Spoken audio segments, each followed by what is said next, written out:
শ্বশুর বাড়িতে বউকে একা রাখবেন না। আপনি যদি কখনো আপনার বউকে শ্বশুর বাড়িতে একা রাখেন, তাহলে আপনি আস্তে আস্তে কিন্তু বিপদে পড়ে যাবেন।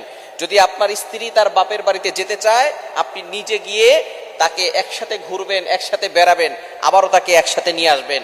শ্বশুর বাড়িতে বেশি দিন আপনার বউকে রাখবেন না, আপনার ওয়াইফকে বেশি দিন রাখবেন না, তাহলে কিন্তু আপনি কঠিন বিপদে পড়ে যেতে পারেন।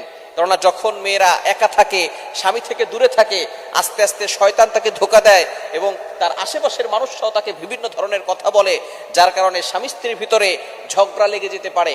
এজন্য অবশ্যই খেয়াল রাখতে হবে, আপনি আপনার স্ত্রীকে কখনো একা ছাড়বেন না। শুধু শ্বশুরবাড়ির ক্ষেত্রে নয়, কোথাও আপনি আপনার স্ত্রীকে একা যেতে দিবেন না। আপনি হচ্ছেন আপনার স্ত্রীর গার্ডিয়ান, আপনার স্ত্রীর দায়িত্ব আপনার উপরে আল্লাহ তাআলা দিয়ে দিয়েছেন। সুতরাং আপনি যেখানে আপনার স্ত্রীকে পাঠাবেন, আপনি সাথে যাবেন, কখনো একা পাঠাবেন না।